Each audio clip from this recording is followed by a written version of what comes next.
ഞങ്ങളും ക്രൂശിക്കപ്പെട്ട ക്രിസ്തുവിനെ പ്രസംഗിക്കുന്നു. ദൈവ തിരുനാമത്തിന് മഹത്വം ഉണ്ടാകട്ടെ. 91 സങ്കീർത്തനം 3 വാക്യം നമുക്ക് ആദ്യം വായിച്ചു കേൾക്കാം. 91 സങ്കീർത്തനം 3 വാക്യം. അവൻ നിന്നെ വേട്ടക്കാരൻ്റെ കെണിയിൽ നിന്നും നാശകരമായ മഹാമാരിയിൽ നിന്നും വിടുവിക്കും. അവൻ നിന്നെ, ദൈവം നിന്നെ വേട്ടക്കാരൻ്റെ കെണിയിൽ നിന്നും നാശകരമായ മഹാമാരിയിൽ നിന്നും വിടുവിക്കും. ആരെയാണ് വിടുവിക്കുന്നത്? എല്ലാവരെയും വിടുവിക്കുകയില്ല. ആരെയാണ് കെണിയിൽ നിന്ന് വിടുവിക്കുന്നത് എന്ന് സംഗീതക്കാരൻ വ്യക്തമായിട്ട് ധ്യാനിക്കുന്നു. ആരെയാണ്? 1-2 വാക്യങ്ങൾ വായിക്കാം. അത്യുന്നതൻ്റെ മറവിൽ വസിക്കുകയും അത്യുന്നതൻ്റെ മറവിൽ വസിക്കുകയും സർവശക്തൻ്റെ നിഴലിൻ കീഴിൽ പാർക്കുകയും ചെയ്യുന്നവൻ. സർവശക്തൻ്റെ നിഴലിൻ കീഴിൽ പാർക്കുകയും ചെയ്യുന്നവൻ. യഹോവയെക്കുറിച്ച് അവൻ എൻ്റെ സങ്കേതവും കോട്ടയും. ദൈവം, യഹോവ ദൈവം എൻ്റെ സങ്കേതവും കോട്ടയും, ഞാൻ ആശ്രയിക്കുന്ന എൻ്റെ ദൈവമെന്ന് പറയുന്നു. ആശ്രയിക്കുന്ന എൻ്റെ ദൈവം എന്ന് പറയുന്നു. നിത്യനായ ദൈവത്തെ ആശ്രയമാക്കിയിട്ടുള്ളവന്, നിത്യനായ ദൈവത്തെ തൻ്റെ കോട്ടയായി, തൻ്റെ ശരണശൈലമായി കാണുന്നവൻ, നിത്യനായ ദൈവത്തെ സങ്കേതമായി കാണുന്നവൻ, അവൻ ദൈവത്തിൻ്റെ രക്ഷ അനുഭവിക്കുന്നവനാണ്. അവൻ സർവശക്തൻ്റെ നിഴലിൻ കീഴിൽ പാർക്കുന്നവനാണ്. അത്യുന്നതൻ്റെ മറവിൽ വസിക്കുന്നവനാണ്. ദൈവത്തോട് നിരന്തരമായ ബന്ധം പുലർത്തുന്നവൻ, ദൈവത്തിനായി ജീവിതം സമർപ്പിച്ചിട്ടുള്ളവൻ, ദൈവത്തെ ജീവിതത്തിൻ്റെ ഏറ്റവും ഒന്നാമത്തെ സ്ഥാനത്ത് കാണുകയും നിർത്തുകയും ചെയ്യുന്നവൻ, എൻ്റെ ജീവിതത്തിൻ്റെ ആകെ ലക്ഷ്യം ദൈവമാണ് എന്നറിയുന്നവൻ, എനിക്ക് ദൈവത്തെ പ്രസാദിപ്പിച്ചല്ലാതെ വേറൊരു കാര്യമില്ല എന്ന് വ്യക്തമായ ബോധ്യമുള്ളവൻ, അവൻ അത്യുന്നതൻ്റെ മറവിൽ വസിക്കുന്നവനാണ്. സർവശക്തൻ്റെ നിഴലിൻ കീഴിൽ പാർക്കുന്നവനാണ്. അതൊരു വലിയ പദവിയാണ്. ദൈവീക സംരക്ഷണം അവനുണ്ട്. ദൈവത്തിൻ്റെ ഒരു പരിപാലനം അവനുണ്ട്. അത്യുന്നതൻ്റെ മറവിൽ വസിക്കുകയാണ്. സർവശക്തൻ്റെ നിഴലിൻ കീഴിൽ പാർക്കുകയാണ്. അവനെ വേട്ടക്കാരൻ്റെ കണിയിൽ നിന്നും നാശകരമായ മഹാമാരിയിൽ നിന്നും ദൈവം വിടുവിക്കും. എപ്പോഴും കർത്താവിൻ്റെ തണലിൻ കീഴിൽ പാർക്കുന്നുവെങ്കിൽ, ദൈവത്തെ തൻ്റെ സങ്കേതമായി കാണുന്നുവെങ്കിൽ, ദൈവത്തെ ജീവിതത്തിൻ്റെ ബലമായും കോട്ടയായും കാണുന്നുവെങ്കിൽ, ദൈവത്തിലുള്ളതായ ആശ്രയം ഉണ്ട് എങ്കിൽ, അങ്ങനെയുള്ളവന് ദൈവം സംരക്ഷണം നൽകും. നമുക്ക് വേണ്ടത് ഒരു സംരക്ഷണമാണ്. ഈ ലോക ജീവിതത്തിൽ അനേകം ആപത്തുകൾ നമ്മെ വലയം ചെയ്യും. അനേകം പ്രശ്നങ്ങൾ നമ്മെ തുറച്ചു നോക്കും. അനേകം പ്രതിസന്ധികളിലൂടെ നാം കടന്നു പോകേണ്ടി വരും. നിരന്തരം യാതനാഭരിതമായൊരു ജീവിതമാണ് നമുക്ക് ഈ ലോകത്തുള്ളത്. എന്തെന്ത് കഷ്ടതകളാണ് നമുക്കുള്ളത്, എന്തെന്ത് യാതനകളാണ് നാം നേരിടേണ്ടി വരുന്നത്. പ്രശ്നങ്ങളിൽപ്പെട്ട് നാം നട്ടം തിരിയാറുണ്ട്. മുന്നോട്ടൊരു ഗതി കാണാതെ നാം വലഞ്ഞു പോകാറുണ്ട്. ജീവിതം വഴിമുട്ടി നിന്നു പോകാറുണ്ട്. പക്ഷേ എൻ്റെ സങ്കേതം ദൈവമാണ്, എൻ്റെ കോട്ട ദൈവമാണ്, എൻ്റെ ശരണശൈലമായ എൻ്റെ ദുർഗം ദൈവമാണ്. ദൈവത്തിൻ്റെ നിഴലിൻ കീഴിൽ ഞാൻ പാർക്കുന്നു. ദൈവത്തിൻ്റെ തണലിൻ കീഴിൽ ഞാൻ പാർക്കുന്നു. ദൈവത്തിൻ്റെ മറവിൽ ഞാൻ വസിക്കുന്നു. അതുകൊണ്ട് എനിക്ക് ലഭിക്കുന്ന ഭാഗ്യം എന്താണ്? അവൻ നിന്നെ വേട്ടക്കാരൻ്റെ കണിയിൽ നിന്നും നാശകരമായ മഹാമാരിയിൽ നിന്ന് വിടുവിക്കും. വേട്ടക്കാരൻ്റെ കെണി, ഒരു പക്ഷിയെ കെണിയിൽപ്പെട്ട് പിടിക്കുവാനായി വേട്ടക്കാരനും വലവിരിക്കും. വലവിരിക്കുന്ന വേട്ടക്കാരൻ്റെ ആ വലയ്ക്കകത്ത് പക്ഷി വന്ന് പെടും. ആ പക്ഷി വേട്ടക്കാരൻ്റെ കണിയിൽ നിന്ന് രക്ഷപ്പെട്ടാൽ എന്തൊരു സന്തോഷമായിരിക്കും അതിന്. അല്ലെങ്കിൽ അതിനെ കൊന്നു കളഞ്ഞേനെ, വേട്ടക്കാരൻ അതിനെ തകർത്ത് കളഞ്ഞേനെ. ആ പക്ഷിയെ പിടിച്ച് അതിനെ കൊന്ന് അതിൻ്റെ ജീവിതം നശിപ്പിച്ച് കളഞ്ഞേനെ. എന്നാൽ ഭാഗ്യവശാൽ വേട്ടക്കാരൻ്റെ കണിയിൽ നിന്ന് രക്ഷപ്പെടുന്നു. അവൻ നിന്നെ വേട്ടക്കാരൻ്റെ കണിയിൽ നിന്നും നാശകരമായ മഹാമാരിയിൽ നിന്നും വിടുവിക്കും. ദാവീദിന് അനേകം കെണികൾ നേരിടേണ്ടി വന്നു. അത് നാം ഇതിനു മുമ്പ് ചിന്തിച്ചതാണ്. മരണത്തിൻ്റെ കെണി ദാവീദിനെ പിന്തുടർന്നു. ശത്രുത്വത്തിൻ്റെ കെണി ദാവീദിനെ പിന്തുടർന്നു. പാപത്തിൻ്റെ കെണി ദാവീദിനെ പിന്തുടർന്നു. സ്വന്തം കുടുംബത്തിൽ നിന്നുള്ളതായ അത്യാഹിതങ്ങളുടെ കെണിയും അപകടങ്ങളുടെ കെണിയും ദാവീദിനെ പിന്തുടർന്നു. സ്വന്തം മക്കളുടെ എതിർപ്പിൻ്റെ കെണി ദാവീദിനെ പിന്തുടർന്നു. എന്തെന്ത് പ്രശ്നങ്ങളെയാണ് ദാവീദ് നേരിട്ടത്. വേദപുസ്തകത്തിലെ ഒരു പ്രധാന കഥാപാത്രമായ ദാവീദിൻ്റെ ജീവിതം പലപ്പോഴും നാം പഠിക്കേണ്ടതാണ്, നാം ഗ്രഹിക്കേണ്ടതാണ്. അനേകം പ്രശ്നങ്ങളിൽപ്പെട്ട് വലഞ്ഞു പോയ ഒരാളാണ് ദാവീദ്. ദാവീദ് ഈ പ്രതിസന്ധികളെല്ലാം വന്നപ്പോഴും ദാവീദിന് ദൈവത്തിൻ്റെ പ്രൊട്ടക്ഷൻ കിട്ടി, ദൈവത്തിൻ്റെ ഒരു സംരക്ഷണം കിട്ടി, ദൈവത്തിൻ്റെ ഒരു തണൽ കിട്ടി. സർവശക്തൻ്റെ നിഴലിൽ പാർക്കുവാൻ സാധിച്ചു, അത്യുന്നതൻ്റെ മറവിൽ വസിക്കുവാൻ സാധിച്ചു. ദാവീദിന് ദൈവം സങ്കേതമായിരുന്നു. പ്രിയപ്പെട്ടവരെ, നമ്മുടെ ജീവിതത്തിൽ ദൈവത്തോടുള്ളതായ ബന്ധവും ദൈവത്തോടുള്ളതായ സഖിത്വവും ദൈവത്തോടുള്ളതായ ആ സ്നേഹത്തിൻ്റെ ദാർഢ്യവും നാം പുലർത്തുമ്പോൾ മാത്രമേ നമുക്ക് ദൈവത്തിൻ്റെ സംരക്ഷണം കിട്ടുകയുള്ളൂ. ദാവീദ് അനേകം കെണികൾ വീണയാളാണ്. ദാവീദിൻ്റെ ജീവിതത്തിൽ ഏറ്റവും വലിയ കെണി പാപത്തിൻ്റെ കെണിയിൽ വീണതാണ്. പാപത്തിൻ്റെ കെണി നമുക്ക് ചിന്തിക്കാൻ വയ്യ. ദാവീദിനെ പോലുള്ള അനുഗ്രഹീതനായ ഒരു വ്യക്തി അത്രയേറെ പാപം ചെയ്തുവെന്ന് വേദപുസ്തകം തരുന്ന ഒരു വലിയ പാഠം അതാണ്. ഉള്ളതുള്ളതുപോലെ വേദപുസ്തകം പറയുന്നു. ആരെയും നീതീകരിക്കുന്നില്ല, ആരെയും മറയ്ക്കുന്നില്ല, ആരുടെയും പാപം മറച്ചു വയ്ക്കുന്നില്ല, എല്ലാം തുറന്നു കാണിക്കുകയാണ് വേദപുസ്തകം. ദാവീദ് അനുഗ്രഹീത പുരുഷനായിരുന്നു. പക്ഷേ ദാവീദിൻ്റെ ജീവിതത്തിൽ ചില വ്യക്തമായ പാപങ്ങൾ വന്നുപോയി. അത് ദൈവത്തിൻ്റെ പരിശുദ്ധാത്മാവ് ചൂണ്ടിക്കാണിക്കുകയാണ്. കാരണം ദൈവത്തിൻ്റെ വചനത്തിന് മായമില്ല, ദൈവത്തിൻ്റെ വചനത്തിന് മാറ്റമില്ല. വചനം കൃത്യമാണ്. ദൈവത്തിന് സ്തോത്രം. നമ്മുടെ ജീവിതത്തിലും ദൈവം എല്ലാം നമുക്ക് മനസ്സിലാക്കി തരുന്നു. നമ്മുടെ ജീവിതത്തിൽ നിന്ന് പോയ പാപങ്ങൾ കർത്താവ് കാണിച്ചു തരുന്നു, നമ്മുടെ ജീവിതത്തിൽ നിന്ന് പോയ അബദ്ധങ്ങൾ കർത്താവ് കാണിച്ചു തരുന്നു, നമുക്കൊന്ന് പോയ അവിവേകങ്ങൾ കർത്താവ് കാണിച്ചു തരുന്നു, നമ്മുടെ ജീവിതത്തിൽ നിന്ന് പോയ ഭയങ്കരമായ വീഴ്ചകൾ കർത്താവ് കാണിച്ചു തരുന്നു. എന്തിന്? ദൈവം നമ്മെ ഉപേക്ഷിക്കാനല്ല, നമ്മെ കരയേറ്റാനാണ്. ദാവീദിന് കിട്ടിയ ഭാഗ്യം അതാണ്. ദാവീദിൻ്റെ അടുക്കൽ ദൈവത്തിൻ്റെ പരിശുദ്ധാത്മാവിൻ്റെ വചനവുമായി നാഥാൻ പ്രവാചകൻ കടന്നു ചെന്നു.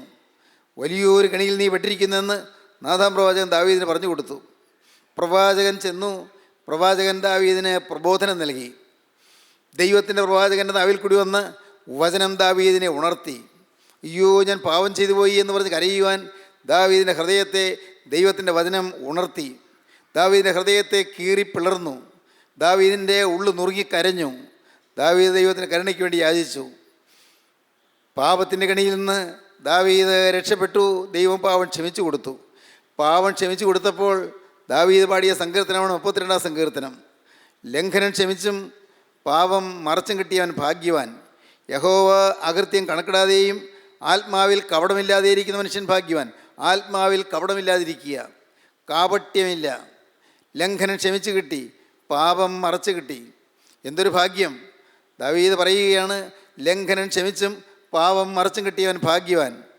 ഒരു സമയം വരെയും ഞാൻ എൻ്റെ പാപം മറച്ചു വെച്ചുകൊണ്ടിരുന്നു, എൻ്റെ പാപം ഞാൻ തന്നെ ഒളിച്ചു വെച്ചുകൊണ്ടിരുന്നു, ഞാൻ പാപം ഏറ്റു പറയാൻ തയ്യാറല്ലായിരുന്നു. ദാവീദ് പറയുകയാണ്, എൻ്റെ ഉള്ളപ്പോൾ ഞരങ്ങിപ്പോയി. 32-ാം സങ്കീർത്തനം ആദ്യത്തെ വാക്യങ്ങൾ നമുക്ക് വായിക്കാം. 32-ാം സങ്കീർത്തനം ആദ്യത്തെ വാക്യങ്ങൾ.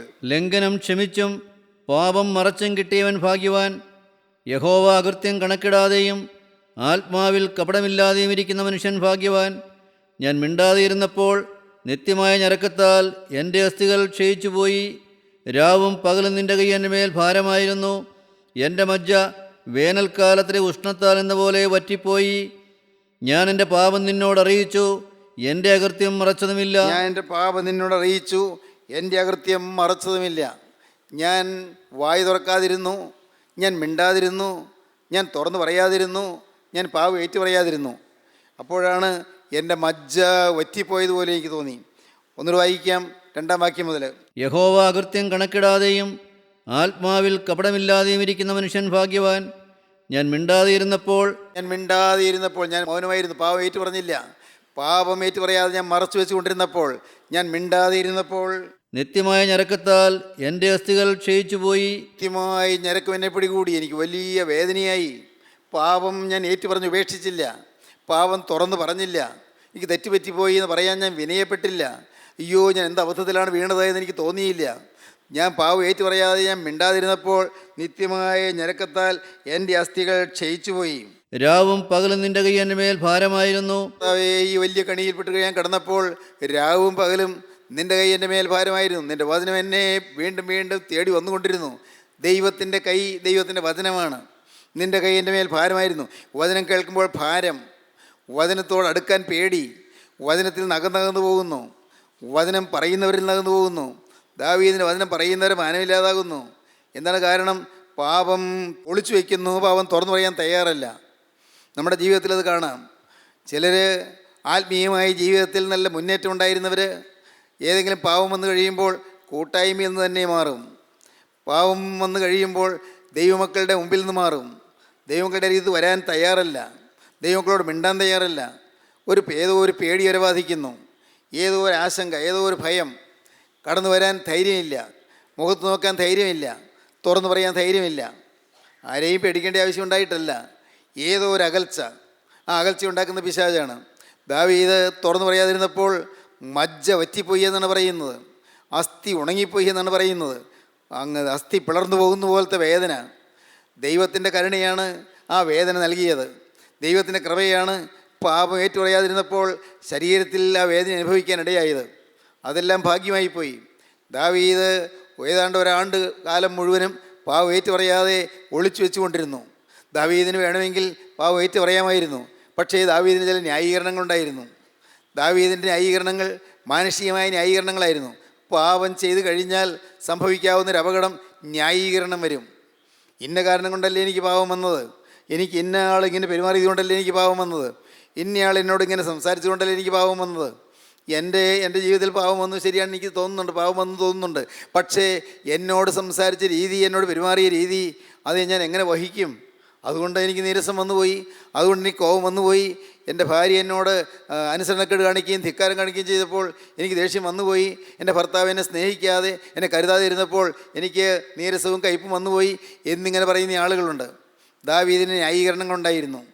ദാവീദിൻ്റെ ന്യായീകരണം ദൈവസന്നിധിയിൽ വില പോകുന്നതല്ലായിരുന്നു. മനുഷ്യൻ്റെ ന്യായീകരണങ്ങളൊന്നും ദൈവസന്നിധിയിൽ വിലയുള്ളതല്ല. ദാവീദ് അവസാന ന്യായീകരണങ്ങളെല്ലാം താഴെ വെച്ചു. വായിക്കുന്നത് അങ്ങനെയാണ്: ഞാൻ മിണ്ടാതിരുന്നപ്പോൾ നിത്യമായ ഞരക്കത്താൽ എൻ്റെ അസ്ഥികൾ ക്ഷയിച്ചുപോയി. രാവും പകലും നിൻ്റെ കൈ എൻ്റെ മേൽ ഭാരമായിരുന്നു. എൻ്റെ മജ്ജ വേനൽക്കാലത്തിലെ ഉഷ്ണത്തലെന്നപോലെ പറ്റിപ്പോയി. 5-ാം വാക്യം: ഞാൻ എൻ്റെ പാപം നിന്നോട് അറിയിച്ചു, എൻ്റെ അകൃത്യം മറച്ചതുമില്ല. എൻ്റെ ലംഘനങ്ങളെ യഹോവയോട് ഏറ്റുപറയുമെന്ന് ഞാൻ പറഞ്ഞു. അപ്പോൾ നീ എൻ്റെ പാപത്തിൻ്റെ കുറ്റം ക്ഷമിച്ചു തന്നു. ദൈവത്തിന് സ്തോത്രം. ദാവീദ് പറയുകയാണ്, തുറന്നു പറയുകയാണ്, ഞാൻ എൻ്റെ പാപം നിന്നോട് അറിയിച്ചു. എൻ്റെ കർത്താവേ, എൻ്റെ പാപം ഞാൻ തുറന്നു. കെണിയിൽപ്പെട്ട് നശിക്കുമായിരുന്നു ഞാൻ എൻ്റെ പാപം തുറന്നു പറഞ്ഞു. അയ്യോ, തെറ്റുപറ്റിപ്പോയി എന്ന് പറഞ്ഞു. യഹോവയോട് ഞാൻ പാപം ചെയ്തു പോയി എന്ന് പറഞ്ഞു. പ്രവാചകനാണ് കേട്ടത്, പക്ഷേ നിത്യനായ ദൈവത്തോടാണ് പറഞ്ഞത്. പ്രവാചകൻ കേൾക്കേ പറഞ്ഞു, ദാവീദ് പറഞ്ഞു, യഹോവയോട് ഞാൻ പാപം ചെയ്തു പോയി. യോ, ഞാൻ പാപം ചെയ്തു പോയി എന്ന് പറഞ്ഞ് ദാവീദ് കരയുകയാണ്. ദാവീദ് സിംഹാസനത്തിന് താഴെ ഇറങ്ങിയിരുന്നു. ദാവീദ് വിനയപൂർവ്വം താഴെ ഇരുന്നു കൊണ്ട് ദാവീദ് കൂപ്പയ്യോടെ പ്രവാചകനോട് പറഞ്ഞു, അയ്യോ, എനിക്ക് പാപം വന്നുപോയി എന്ന്. ദാവീദ് സങ്കടത്തോടെ പറഞ്ഞു. ദാവീദ് ഏങ്ങലടിക്കാൻ തുടങ്ങി. ദാവീദ് ഇരുന്ന് കരയാൻ തുടങ്ങി. ദൈവത്തിന് സ്തോത്രം. ഞാൻ എൻ്റെ പാപം നിന്നോട് അറിയിച്ചു, എൻ്റെ അകൃത്യം മറച്ചതുമില്ല. എൻ്റെ ലംഘനങ്ങളെ യഹോവയോട് ഏറ്റു പറയുമെന്ന് ഞാൻ പറഞ്ഞു. എല്ലാം ഒന്നും ഏറ്റു പറഞ്ഞില്ല. ഇനി കർത്താവേ, ഞാൻ ഓരോന്നോരോന്ന് ഞാനൊന്ന് ഓർത്തു നോക്കട്ടെ. എൻ്റെ ജീവിതത്തിൽ എന്തെല്ലാമാണ് സംഭവിച്ചു പോയത്. ഞാൻ ഇതുവരെയും ഞാൻ മനഃപൂർവ്വം അത് മറച്ചു വെച്ചു. ചിലത് മനഃപൂർവ്വം ഞാൻ മറന്നതുപോലെ ഭാവിച്ചു. എൻ്റെ കർത്താവേ, അത് ഓർക്കാൻ ഞാൻ തയ്യാറായില്ല. തെറ്റ് എന്തെങ്കിലും തിരിച്ചറിയാൻ തയ്യാറായില്ല. അതെല്ലാം എനിക്ക് അപകടമായി തീർന്നു. കർത്താവേ, എൻ്റെ പാപം ഞാൻ ഓരോന്നോരോന്ന് കണ്ടുപിടിച്ച് ഏറ്റു പറയുമെന്ന് ഞാനൊരു തീരുമാനമെടുത്തു. യഹോവയോട് എൻ്റെ പാപങ്ങളെ ഏറ്റു പറയും എന്ന് ഞാൻ പറഞ്ഞു. അപ്പോൾ നീ എൻ്റെ പാപത്തിൻ്റെ കുറ്റം ക്ഷമിച്ചു തന്നു. അപ്പോൾ ഏറ്റു പറയും, എല്ലാം ഏറ്റു പറഞ്ഞില്ല. ഏറ്റു പറയും എന്ന് പറഞ്ഞപ്പോൾ പാപത്തിൻ്റെ കുറ്റം ക്ഷമിച്ചു തന്നു. ഏറ്റു പറഞ്ഞില്ല. ഏറ്റു പറയുമെന്ന് തീരുമാനിക്കുമ്പോൾ തന്നെ ഉള്ളം തകർന്നു. ഉള്ളം തകർന്നപ്പോൾ ദൈവത്തിൻ്റെ കൃപ അവിടെ വ്യാപരിച്ചു കഴിഞ്ഞു. ഏറ്റു പറയുമെന്ന് ഞാൻ പറഞ്ഞു. അപ്പോൾ നീ എൻ്റെ പാപത്തിൻ്റെ കുറ്റം ക്ഷമിച്ചു തന്നു. ദൈവത്തിന് സ്തോത്രം. സ്നേഹിതരെ, ദാവീദ് കെണിയിൽ നിന്ന് രക്ഷപ്പെട്ടു. വലിയൊരു കെണിയിൽ വീണു. കെണിയിൽ നിന്ന് രക്ഷപ്പെട്ടു. ഇന്ന് അനേകം ആളുകൾ കെണിയിൽപ്പെട്ട് കിടക്കുകയാണ്. പാപത്തിൻ്റെ കെണിയിൽ. പിശാച് ചെയ്യുന്ന ഏറ്റവും വലിയ കെടുതി അതാണ്, പാപത്തിൻ്റെ കെണിയിൽപ്പെടുത്തുക. മനുഷ്യനെ അന്ധനാക്കി എടുക്കുക. അവൻ്റെ ആന്തരിക കണ്ണുകൾക്ക് അന്ധത കൊടുക്കുക. അകത്തെ കണ്ണ് അടഞ്ഞു പോവുക. ഒന്നും കൃത്യമായി മനസ്സിലാക്കാൻ പറ്റാത്ത വിധത്തിൽ ഏതോ ഒരു മൂടൽ വ്യാപിക്കുക. മനസ്സാകെ മൂടിപ്പോവുക. സത്യം കാണാൻ സാധിക്കാതെ ആകെ ഒരു അന്ധത ബാധിക്കുക. ആത്മീയമായൊരു അന്ധത, മാനസികമായൊരു അന്ധത, ആന്തരികമായൊരു അന്ധത. ഇന്ന് അനേകർ അന്ധരാണ്. ദൈവവിശ്വാസം അവർക്ക് മനസ്സിലാവുകയില്ല. ദൈവത്തോടുള്ള പ്രാർത്ഥന അവർക്ക് മനസ്സിലാവുകയില്ല. എന്തിന് ആളുകൾ സ്തുതിക്കുന്നു, എന്തിന് ആളുകൾ പ്രാർത്ഥിക്കുന്നു, എന്തിനീ വചന ശുശ്രൂഷ എന്ന് ഒരേ കാര്യം തന്നെയല്ലേ പറയുന്നത് എന്നൊക്കെ അവർക്ക് തോന്നുന്നു. കാരണം അന്ധത വ്യാപിച്ചിരിക്കുന്നു. ആത്മീയമായ അന്ധത അവരെ ബാധിച്ചിരിക്കുന്നു. ദൈവത്തിന് സ്തോത്രം. എന്നാൽ വലിയ ഭാഗ്യം എന്താണ്? പാപം കാണാൻ കണ്ണ് തുറന്നു കിട്ടുക. അന്ധത മാറുന്നു, പാപം തെളിയുന്നു, പാപം ഏറ്റുപറയുന്നു. യോ ഞാൻ അപകടത്തിലായി എന്ന് ഏറ്റുപറയുന്നു. ക്ഷമിച്ച് കിട്ടുന്ന ഒരു മഹാഭാഗ്യം നമുക്ക് ലഭിക്കും. ഇന്ന് ഇത് കേട്ടുകൊണ്ടിരിക്കുമ്പോൾ തന്നെ നിങ്ങൾക്ക് നിങ്ങളുടെ കഴിഞ്ഞകാല ജീവിതത്തിലേക്ക് തിരിഞ്ഞു നോക്കാം. കഴിഞ്ഞകാല ജീവിതത്തിൽ നിങ്ങൾ ഓരോ ചുവടുവെപ്പുകൾ നടത്തിയപ്പോൾ ഓരോ ചുവടുവെപ്പിലും തെറ്റുകൾ സംഭവിച്ചില്ലേ? ലക്ഷ്യങ്ങളിൽ തെറ്റുണ്ടായില്ലേ? അസത്യം വന്നില്ലേ? വ്യാജം വന്നില്ലേ? ചതി വന്നില്ലേ? ചിലർക്ക് നാം ഉപദ്രവം വരുത്തിയില്ലേ? കുടുംബത്തിൽ കലഹം ഉണ്ടാക്കിയില്ലേ? മാതാപിതാക്കളുടെ അനുസരണക്കേട് വന്നില്ലേ? മാതാപിതാക്കളെ സ്നേഹിക്കാതിരുന്നില്ലേ? ആദരിക്കേണ്ടവരെ ആദരിക്കാതിരുന്നില്ലേ? ഭാര്യയെ സ്നേഹിക്കുകയോ ഭാര്യയെ കരുതുകയോ ചെയ്യാതിരുന്നില്ലേ? ഭർത്താവിന് വിനയപ്പെടുകയോ അനുസരിക്കുകയോ ചെയ്യാതിരുന്നില്ലേ? ഓരോന്നോരോന്ന് ഓർത്തു നോക്കിയാൽ എത്രയോ പാപങ്ങൾ നമുക്ക് വന്നുപോയി. നമ്മുടെ പൈസ സംബന്ധിച്ചുള്ള കാര്യങ്ങളിൽ ക്രമക്കേടുകൾ വന്നില്ലേ? പൈസയുടെ വിനിമയത്തിൽ ക്രമക്കേടുകൾ വന്നില്ലേ? പൈസ കയ്യിൽ വരുന്ന വരുവൻ്റെ കാര്യത്തിൽ ക്രമക്കേടുകൾ വന്നില്ലേ? പൈസ ചെലവഴിക്കുന്ന കാര്യത്തിൽ അതിൽ അശ്രദ്ധയും അവിവേകവും വന്നില്ലേ? അതിൽ ധാരാളിത്തം വന്നില്ലേ? ചിന്തിച്ചു നോക്കൂ. അനേകം കാര്യങ്ങളിൽ നമുക്ക് പാപങ്ങൾ സംഭവിച്ചു പോയി. തിരിഞ്ഞു നോക്കിയാൽ നാം ഇന്ന് ലജ്ജിച്ച് തല താഴ്ത്തും. നമ്മുടെ ഹൃദയത്തിൽ കൂടി പോയ ചിന്തകൾ, നമ്മുടെ മനസ്സിൽ കൂടി പോയ വികാരങ്ങൾ ഓരോന്നും തിരിഞ്ഞു നോക്കുമ്പോഴാണ് അയ്യോ ഞാൻ എന്ത് മഹാപാപമാണ് ചെയ്തത് എന്ന് മനസ്സിലാകുന്നത്. പാപത്തിന് കണിയിൽ പിശാചപ്പെടുത്തി. ദൈവത്തിന് സ്തോത്രം. അവിടെ നിന്ന് ദാവീദ് രക്ഷപ്പെട്ടു. ഭാഗ്യം. ദാവീദ് ആ കെണിയിൽ നിന്ന് രക്ഷപ്പെട്ടു. കർത്താവ് ദാവീദിൻ്റെ പാപം ക്ഷമിച്ചു കൊടുത്തു. എന്നാൽ പിന്നീട് ദാവീദ് വേറെ കെണിയിൽപ്പെട്ടു. നമുക്ക് ചിന്തിക്കാം. ദാവീദിനെക്കുറിച്ച് പറയുന്നത് ശമൂവേൽ പ്രവാചകൻ്റെ 2-ാമത്തെ പുസ്തകം 24-ാം അധ്യായം ആദ്യത്തെ വാക്യങ്ങൾ നമുക്ക് വായിക്കാം. ശമൂവേൽ പ്രവാചകൻ 2-ാമത്തെ പുസ്തകം 24-ാം അധ്യായം ആദ്യത്തെ വാക്യങ്ങൾ. യഹോവയുടെ കോപം വീണ്ടും ഇസ്രായേലിന് നേരെ ജ്വലിച്ചു.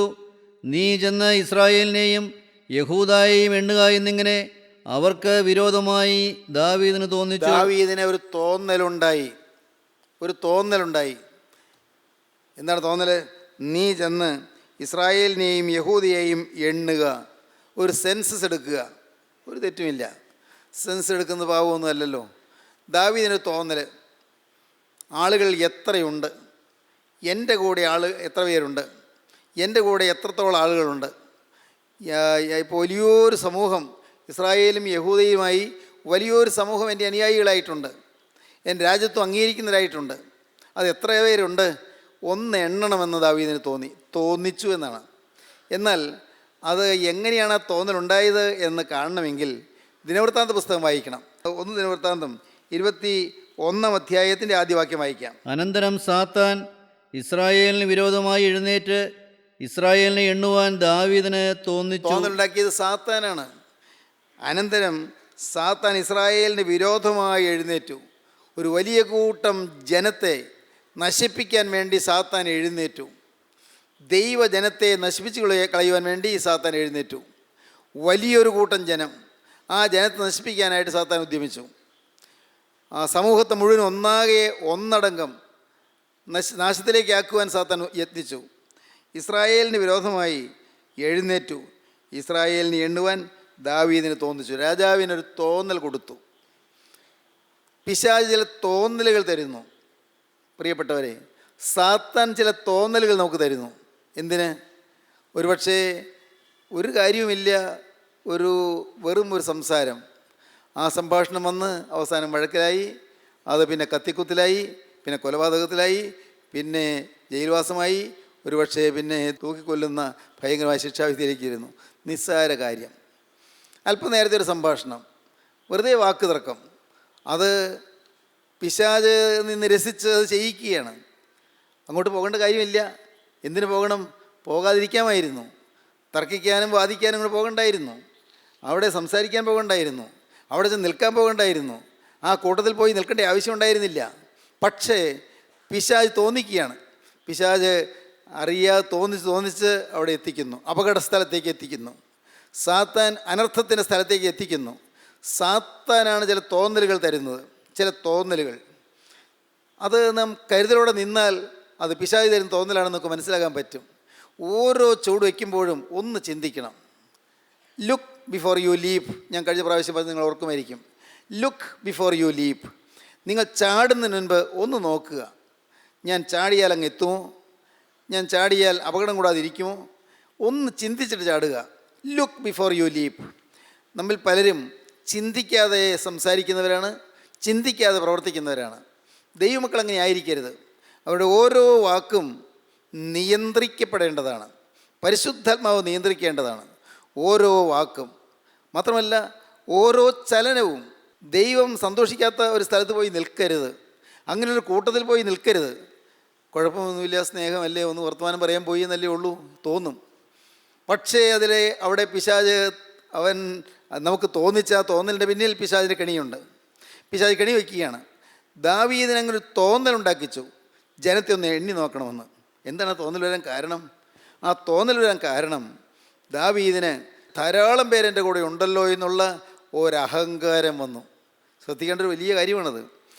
ജനം എൻ്റെ കൂടെ ഉണ്ടല്ലോ, ധാരാളം പേര് എന്നെ അനുസരിക്കുന്നവരും എന്നെ അനുഗമിക്കുന്നവരും ആയിട്ട് അനേകം പേരുണ്ടല്ലോ, വലിയൊരു കൂട്ടം ജനം എന്നോടുകൂടി ഉണ്ടല്ലോ എന്നുള്ള ഒരു തോന്നൽ ദാവീദിനുണ്ടായി. പ്രിയപ്പെട്ടവരെ, ഭയങ്കരമായ പാവം, നിഗളം എന്ന പാവം. ദൈവം എതിർക്കുന്ന പാവമാണ് നിഗളം. ദൈവം നിഗളികളോട് എതിർത്ത് നിൽക്കുകയും താഴ്മയുള്ളവർക്ക് കൃപ നൽകുകയും ചെയ്യുന്നു. ദൈവം തക്ക സമയത്ത് നിങ്ങൾ ഉയർത്തേണ്ടതിന് അവൻ്റെ ബലമുള്ള കൈക്കീഴ് താണിരിപ്പീൻ. താണിരിക്കേണ്ടതാണ്, വിനയപ്പെട്ടിരിക്കേണ്ടതാണ്. എന്തെല്ലാം ലഭിച്ചാലും എന്തെല്ലാം നേട്ടങ്ങളുണ്ടാക്കിയാലും ഒരിക്കലും നമ്മുടെ തല പൊങ്ങാതിരുന്നാൽ മഹാഭാഗ്യം. ഒരിക്കലും നമ്മുടെ തല പൊങ്ങരുത് എന്ന് പറഞ്ഞാൽ ഒരിക്കലും അഹങ്കരിക്കരുത്. നിങ്ങൾക്ക് ഉയർന്ന വിദ്യാഭ്യാസം കിട്ടിയെന്ന് വരാം, വലിയ പദവികൾ ലഭിച്ചു എന്ന് വരാം, ഉയർന്ന സ്ഥാനമാനങ്ങൾ ലഭിച്ചു എന്ന് വരാം, നല്ല വിവാഹം ലഭിച്ചു എന്ന് വരാം, നല്ല ബുദ്ധിയുള്ള കുഞ്ഞുങ്ങളെ കിട്ടിയെന്ന് വരാം, പലതും നേട്ടങ്ങളുണ്ടായി, നല്ലത്. എന്നാൽ ഓർത്തുകൊള്ളണം, ഒന്നിലും നിഗളിച്ചു പോകരുത്, ഒന്നിലും പ്രശംസിച്ചു പോകരുത്. എനിക്ക് ആകെ പ്രശംസിക്കാൻ ഒന്നേ ഉള്ളൂ, കർത്താവായ യേശുക്രിസ്തുവിൻ്റെ കുരിശ്. ആരാത് പറഞ്ഞത്? അപ്പോസ്തലനായ പൗലോസ് പറഞ്ഞതാണ്. അപ്പോസ്തലനായ പൗലോസിന് നല്ല പ്രാഗൽഭ്യമുണ്ടത് പറയാൻ. വേറെ എനിക്ക് ലാക്കില്ല എന്ന്. സഹോദരങ്ങളെ, നിങ്ങൾക്ക് കെണിയിൽ നിന്ന് രക്ഷപ്പെടാം, നിങ്ങൾക്ക് രക്ഷപ്പെട്ട് മുന്നോട്ട് പോകാം. ഒരു കാര്യം മാത്രം, ക്രിസ്തുവിൻ്റെ ക്രൂശിൽ പ്രശംസിക്കുക. ഈ കുരിശ് വഹിക്കുമ്പോൾ നിന്ദയുണ്ട്, കുരിശ് വഹിക്കുമ്പോൾ യാതനയുണ്ട്, കുരിശ് വഹിക്കുമ്പോൾ പ്രയാസമുണ്ട്, കുരിശ് വഹിക്കുമ്പോൾ പരിഹാസമുണ്ട്, കുരിശ് വഹിക്കുമ്പോൾ അതിൻ്റെ യാതനകളും ദുരിതങ്ങളും എല്ലാം അതിനോട് ചേർന്നുണ്ട്. എന്നാൽ കർത്താവേ, ഒരു തെറ്റ് ചെയ്തിട്ടല്ല എനിക്ക് കഷ്ടത വരുന്നത്, ഞാൻ നിൻ്റെ നാമത്തിൽ കുരിശ് വഹിക്കുന്നു. ഞാനൊരു പാപം ചെയ്തിട്ടല്ലല്ലോ എനിക്ക് കഷ്ടത വന്നത്, ഞാൻ ആർക്കും ദ്രോഹം വരുത്തിയിട്ടല്ലോ എൻ്റെ നേരെ ഈ ആരോപണങ്ങൾ വരുന്നത്. കർത്താവെ, ഞാനൊരു ദോഷവും ആർക്കും ചെയ്തിട്ടല്ലല്ലോ ഞാൻ ഈ അപമാനം ഏൽക്കേണ്ടി വരുന്നത്. കർത്താവെ, ഞാനൊരു ദോഷവും ചെയ്തിട്ടല്ലല്ലോ, നിനക്കറിയാമല്ലോ ഞാൻ ഈ ആക്ഷേപവും പരിഹാസവും ഏൽക്കുന്നത്. അത് നിങ്ങൾക്ക് പ്രാഗൽഭ്യം വേണം. അങ്ങനെയാണെങ്കിൽ കുരിശ് പ്രശംസാ വിഷയമാകും. കുരിശ് പ്രശംസാ വിഷയമാകുക എന്ന് പറഞ്ഞാൽ എന്താണ്? കുരിശിൽ നമുക്ക് സകല രക്ഷയും നമുക്ക് ലഭിക്കുന്നു. കുരിശിലെ ആ കർത്താവായ യേശുക്രിസ്തുവിൻ്റെ തിരുരക്തത്തിൽ നമ്മുടെ പാപങ്ങൾ കഴുകപ്പെടുന്നു. കുരിശ് നമുക്ക് രക്ഷയുടെ കോട്ടയായി നിൽക്കുന്നു. കുരിശ് നമുക്ക് ചുറ്റും കോട്ടയും മതിലുമായി നിൽക്കുന്നു. കുരിശ് നമുക്ക് തണലായി നിൽക്കുന്നു. കുരിശ് നമുക്ക് സങ്കേതമായി നിൽക്കുന്നു. കുരിശ് നമ്മുടെ ജീവിതത്തിൻ്റെ ഏറ്റവും വലിയ പ്രശംസാ വിഷയമായി നിൽക്കുന്നു. കുരിശ് എന്ന് പറയുന്ന ആ രണ്ട് മരക്കഷ്ണങ്ങൾ മാത്രമല്ല ഈ പറയുന്നത്. ആ കുരിശിൽ വന്ന ത്യാഗം, കുരിശിൽ നാം കാണുന്ന സ്നേഹം, കുരിശിൽ കാണുന്ന ക്ഷമ, ആ കുരിശിൽ കാണുന്നതായ വിനയം, ഇതെല്ലാം നമ്മെ ആകർഷിക്കുകയും നമ്മെ വശീകരിക്കുകയും ചെയ്യുന്നു. കുരിശിലെ സ്നേഹം നമ്മെ ഉത്സാഹിപ്പിക്കുന്നു. നാം പുതിയ സമാധാനമുള്ളവരായിത്തീരുന്നു. സഹോദരങ്ങളെ, നിങ്ങൾക്ക് സാത്താൻ്റെ കണിയിൽ നിന്ന് രക്ഷപ്പെടണമോ? നിങ്ങൾ പിശാചിൻ്റെ കണിയിൽ നിന്ന് രക്ഷപ്പെട്ട് സമാധാനമുള്ള ജീവിതം നയിക്കണമോ? ഉണ്ട്, നിങ്ങൾക്ക് ആഗ്രഹമുണ്ട് എങ്കിൽ നിങ്ങളിപ്പോൾ നിങ്ങളുടെ നീറുന്ന ഹൃദയങ്ങൾ ക്രിസ്തുവിന് മുമ്പിൽ തുറക്കുക. നിങ്ങളുടെ മനസ്സ് ഇന്ന് ഉഷ്ണിച്ചിരിക്കുന്നു, നിങ്ങളുടെ ഹൃദയം ഇപ്പോൾ തകർന്നിരിക്കുന്നു, ഇപ്പോൾ നിങ്ങളുടെ മനസ്സ് വിഷമിച്ചിരിക്കുന്നു, ഇപ്പോൾ നിങ്ങളുടെ ഹൃദയത്തിൽ അനേകം ഭാരങ്ങൾ നിങ്ങൾ അലട്ടിക്കൊണ്ടിരിക്കുന്നു. ഇപ്പോൾ നിങ്ങൾ കർത്താവിനോട് പറയൂ, കർത്താവേ, എൻ്റെ ജീവിതത്തിലെ യാതനകളും ദുരിതങ്ങളും പ്രയാസങ്ങളും പ്രശ്നങ്ങളുമായി ഞാൻ വീർപ്പുമുട്ടുന്നു. കർത്താവേ, ഞാൻ വിതുമ്പിക്കൊണ്ടിരിക്കുന്നു. എൻ്റെ പ്രശ്നം കാണാൻ എനിക്ക് ആരുമില്ല. ഞാൻ ഒറ്റപ്പെട്ടു പോയിരിക്കുന്നു, ഞാൻ ഏകാഗിയായിരിക്കുന്നു. എൻ്റെ വേദന കാണാൻ എനിക്ക് ആരുമില്ല. എന്നാൽ നാഥ, കുരിശിൽ ഒറ്റപ്പെട്ട് കിടന്ന എൻ്റെ യേശുവേ, കുരിശിൽ എല്ലാവരാലും പരിത്യജിക്കപ്പെട്ട് കിടന്ന എൻ്റെ യേശുവേ, ശിഷ്യന്മാർ എല്ലാവരും മാറിപ്പോയി.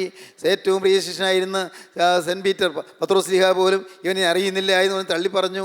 ഒരു പ്രത്യേക ചുമതല ഏൽപ്പിച്ചിരുന്ന ഇസ്കരിയോത്ത് യൂദ ഒറ്റിക്കൊടുത്തു. എൻ്റെ കർത്താവേ, എൻ്റെ ദൈവമേ എന്ന് യേശു സഹിച്ചതുപോലുള്ള ആ ഒറ്റപ്പെടൽ ഞാൻ ഏൽക്കുമ്പോൾ കർത്താവേ, ഞാൻ പതറാതിരിക്കാൻ കൃപ തരണമേ. അതിന് ഞാൻ നിൻ്റെ കുരിശിൽ പ്രശംസിക്കുന്നു. സമർപ്പിക്കാമോ നിങ്ങൾക്ക്? കുരിശിൻ്റെ സാക്ഷിയാകാൻ തീരാമോ നിങ്ങൾക്ക്? ഇന്ന് ഇത് കേട്ടുകൊണ്ടിരിക്കുമ്പോൾ തന്നെ നിങ്ങൾക്ക് യേശു തരുന്ന കുരിശ് ഏറ്റുവാങ്ങാം. യേശു തരുന്ന കുരിശ് ദൈവത്തിന് സ്തോത്രം. അത് മരം കൊണ്ടോ അല്ല, വെള്ളി കൊണ്ടോ അല്ല, സ്വർണം കൊണ്ടോ ഉള്ള കുരിശല്ല. ദൈവത്തിന് സ്തോത്രം. അത് കർത്താവായ യേശുവിൻ്റെ ദിവ്യ സ്നേഹത്തിൻ്റെ അത്ഭുത രഹസ്യമാണ്. അതൊരു മർമ്മമാണ്. പ്രിയപ്പെട്ടവരെ, ആ കുരിശിനെ നിങ്ങൾ മുത്തുക, ആ കുരിശിനെ നിങ്ങൾ ചുംബിക്കുക, കുരിശിനെ നിങ്ങൾ തോളിലേറ്റുക. ആ കുരിശും പേറി പോകുന്നതിന് പിന്നാലെ നിങ്ങളും കുരിശും പേറിക്കൊണ്ട് പോകുക. കർത്താവായ യേശുവിന് പിന്നാലെ നടക്കുക. മഹാസൗഭാഗ്യമാണത്. അത് ലഭിക്കുന്നത് ഭാഗ്യമാണ്. എനിക്കോ നമ്മുടെ കർത്താവായ യേശു ക്രിസ്തുവിൻ്റെ കുരിശിലല്ലാതെ പ്രശംസിപ്പാനിട വരരുത്. അവനാൽ ലോകം എനിക്കും ഞാൻ ലോകത്തിനും ക്രൂശിക്കപ്പെട്ടിരിക്കുന്നു. ഈ മഹാസൗഭാഗ്യത്തിലേക്ക് കർത്താവ് നിങ്ങൾ ക്ഷണിക്കുകയാണ്. ആരെല്ലാം ഇപ്പോൾ വരുന്നുണ്ട്? യേശുവേ, ഞാനും ഇതാ വരുന്നു. കുരിശും പേറി ഞാനും ഇതാ വരുന്നു. കുരിശും ചുമന്നുകൊണ്ട് ഞാനിതാ വരുന്നു. എൻ്റെ വേദനകളും എൻ്റെ യാതനകളും എൻ്റെ രോഗങ്ങളും എൻ്റെ ജീവിതത്തിൽ നേരിടുന്ന അനേകം പ്രശ്നങ്ങളും എല്ലാം വഹിച്ചുകൊണ്ട് ഞാൻ നിൻ്റെ പിന്നാലെ വരുന്നു. കർത്താവേ, എൻ്റെ നാഥ, നിൻ്റെ പിന്നാലെ വരാൻ എന്നെ യോഗ്യനാക്കി തീർക്കണമേ എന്നൊക്കെ സമർപ്പിക്കാം. നമുക്ക് പ്രാർത്ഥിക്കാം. കാരുണ്യവാനേ, മഹാപരിശുദ്ധനായ ഞങ്ങളുടെ സ്വർഗീയ പിതാവേ, നിൻ്റെ ഈ ജനത്തെ അവിടെ നിന്ന് അനുഗ്രഹിക്കണമേ. വചനം കേട്ട എല്ലാവരുടെ മേലും തൃക്കരം വയ്ക്കണമേ. നാഥ, നാനാദേശങ്ങളിലിരുന്ന് ഈ വചനം കേൾക്കുന്ന ഓരോരുത്തരുടെ മേലും എൻ്റെ യേശുവേ അവിടുത്തെ പരിശുദ്ധാത്മാവിനെ അയക്കണമേ. സ്വർഗീയ കാറ്റൂതണമേ. എൻ്റെ കർത്താവെ, കുരിശിൽ പ്രശംസിക്കുക എന്നുള്ളതിൻ്റെ അർത്ഥം അനുഭവിപ്പാൻ എൻ്റെ ഈ മക്കൾക്ക് എല്ലാവർക്കും ഭാഗ്യം നൽകണമേ. എല്ലാവരെയും വാഴ്ത്തണമേ. യേശു ക്രിസ്തുവിൻ്റെ ജയകരമായ നാമത്തിൽ തന്നെ. ആമീൻ.